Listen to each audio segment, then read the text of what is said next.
Isto tudo começou porque, no trabalho que nós estávamos a fazer na área da inovação do utilizador, a certa altura começámos a ficar surpreendidos com a quantidade de instrumentos, de soluções, umas muito simples, outras mais complicadas, que tinham sido desenvolvidas por pacientes, por doentes em particular de doenças crónicas. O que, aliás, faz todo o sentido. Um indivíduo que vive com uma doença para o resto da vida tem todo o incentivo para melhorar, para, no dia-a-dia, desenvolver técnicas, truques, para melhorar a sua condição de vida. E isto foi bastante surpreendente e, ao mesmo tempo, bastante também surpreendente por ser surpreendente. Porque, quer dizer, isto é tão óbvio que eu fico surpreendido que ninguém tenha pensado nisto há mais tempo. E, se calhar, até pensaram. As associações de pacientes já fazem esta partilha há muito tempo. Mas, de facto, ainda não havia nenhum espaço na internet onde indivíduos de todas as doenças, de todas as partes do planeta, em todas as línguas, possam fazer esta partilha. Eu gostava de vos começar por apresentar duas das pessoas que foram mais inspiradoras numa fase inicial. E para mim é bastante comovente tê-los aqui hoje.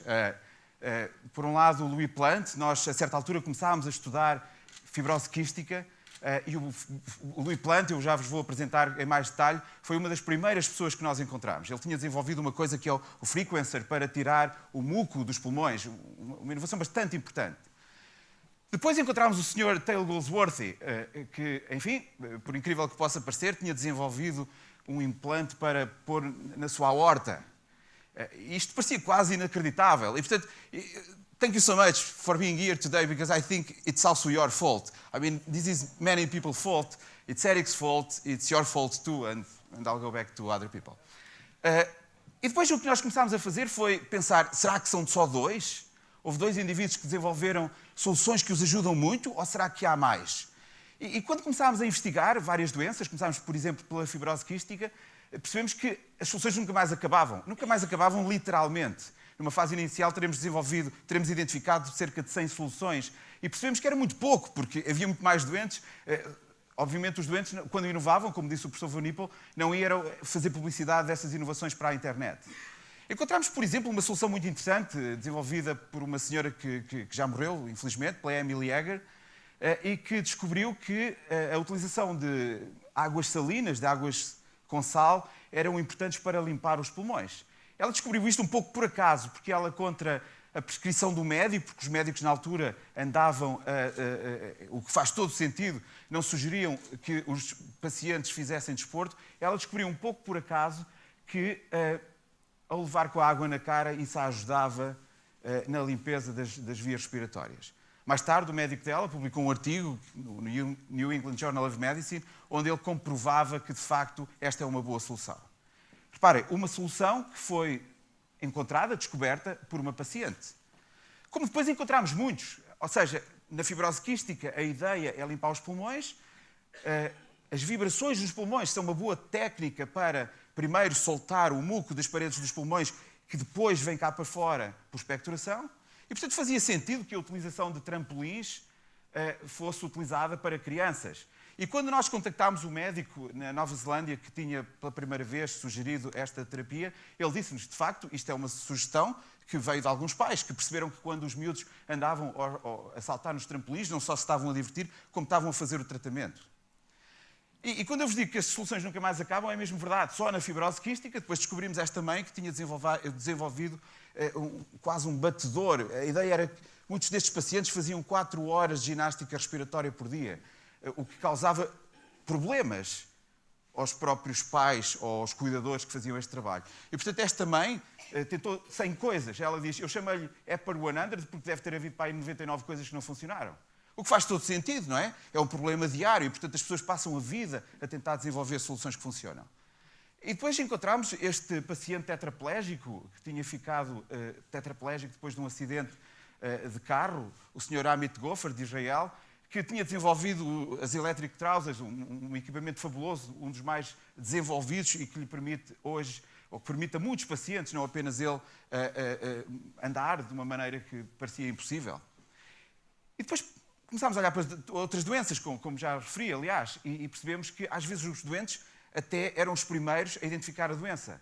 A Seasonal Affective Disorder, que é felizmente uma doença que não temos em Portugal, foi descoberta por um engenheiro americano que percebeu que ficava deprimido certos dias do ano.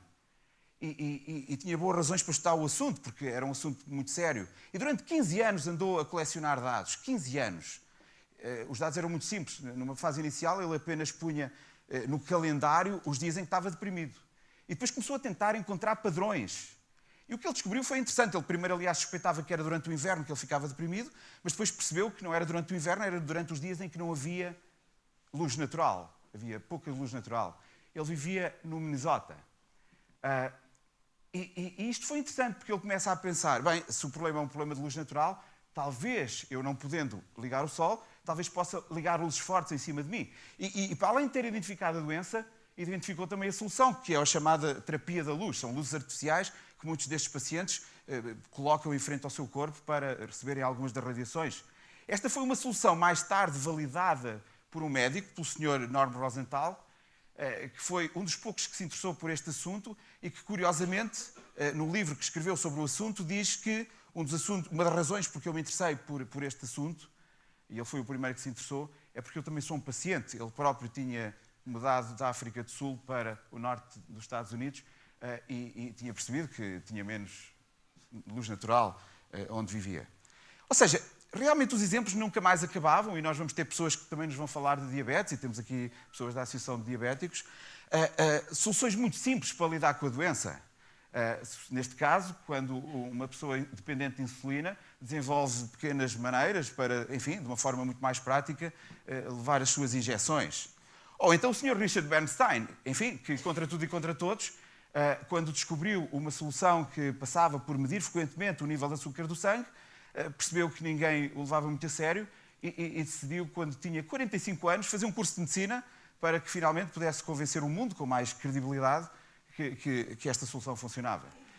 E estou a avançar a grande velocidade porque, de facto, os exemplos nunca mais acabavam. E encontramos isto noutras doenças, aqui na apneia do sono.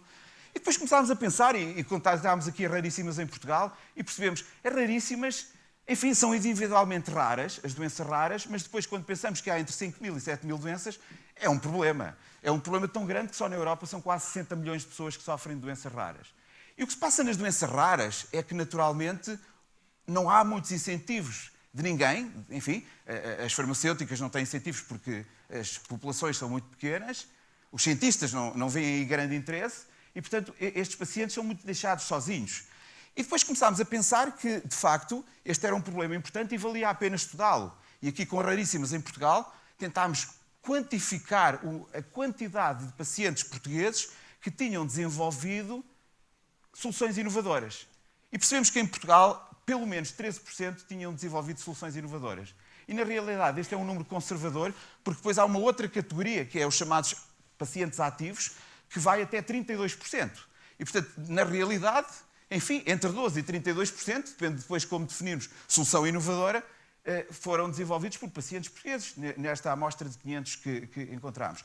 E a outra coisa curiosa era que quando nós perguntávamos às pessoas qual era o impacto que existia na qualidade de vida, elas eram bastante otimistas. Elas diziam-nos que, na realidade, em média, e vemos aqui duas médias, a do lado esquerdo é para doentes, a do lado direito é para cuidadores, a sua qualidade de vida tinha aumentado de uma forma significativa. E mesmo havendo aqui alguns problemas, porque isto são dados que são relatados pelos próprios, é bastante interessante, porque é indiscutível quando falamos com pacientes, e há aqui bastantes na sala, que eles acham que as soluções que desenvolveram são bastante valiosas. E, portanto, o que faltava aqui era um mecanismo para as partilhar, porque era inevitável, era inegável que muitas destas soluções eram importantes a níveis que, se calhar, nunca antes tínhamos observado. Aqui, basicamente, o que fizemos, com alguns colegas também da Católica, foi perceber a quantidade de soluções nas várias doenças que tinham sido desenvolvidas por pacientes. E havendo aqui alguns problemas, outra vez, da amostragem, percebíamos que eram sempre números muito significativos. Em alguns casos, mais de 50%. E, portanto, qual era o problema? O problema era que a inovação era muito importante, mas não chegava onde tinha que chegar. Havia aqui um problema de difusão. Nós, na literatura, a inovação, falamos em difusão. E então, o que se tentou pensar era como é que nós ultrapassávamos este problema. E a plataforma parecia o sítio óbvio para fazer isto. Então, começámos a pensar em desenvolver uma plataforma. Aliás, numa fase inicial não ia ser mais do que uma plataforma de investigação, onde pacientes de todo o mundo, porque isto ia ser multilingue, sim, pacientes de qualquer geografia se pudessem encontrar e pudessem partilhar estas soluções de forma gratuita, com acesso facilitado. E quando começámos a falar sobre isto, ficámos bastante impressionados com o tipo de apoio que recebemos. Ficámos bastante impressionados, isto não acontece muitas vezes nos meus projetos de investigação, quando, por exemplo, a United Nations Development Programme pôs isto no site e disse que "We are very excited about this project", o que para nós era algo novo. Ficámos entusiasmados quando percebemos que havia uma quantidade de indivíduos, e estão aqui alguns na sala hoje, que vinham ter connosco e que diziam que queriam apoiar o projeto. E depois nos diziam que, by the way, I've got a Nobel Prize. E isso era super cool, não nos acontecia muitas vezes. E, portanto, o que começou a acontecer foi este tipo de apoio inesperado para uma ideia que parecia completamente simples, mas que, se calhar, tinha que ser levada para a frente. E depois foi isso que aconteceu. As pessoas diziam-nos: não faça só uma plataforma de investigação, põe isto a funcionar. E lembro-me de a Catherine Mosley, que está aqui, a professora Catherine Mosley, dizer isto mesmo: vocês têm que fazer uma coisa que seja útil às pessoas. E se fizerem isso, a minha fundação, que é a Peter Pribilla Foundation, pode-vos dar dinheiro. Ora, esta é uma coisa boa, não é? Portanto, nós recebemos o dinheiro e fizemos isto acontecer. A mesma coisa aconteceu com muitas fundações portuguesas que nos apoiaram. A Fundação para a Ciência e Tecnologia, as parcerias internacionais com Carnegie Mellon e com o MIT.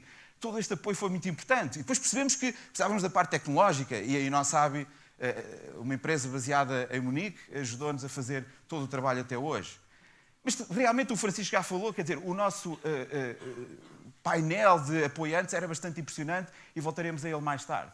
Porque um outro apoio que foi absolutamente tocante foi o apoio dos pacientes. E eu lembro-me sempre, Louis, that, a few years ago you sent me a letter during Christmas saying your project is very important and you shouldn't give up. Please go ahead and do this.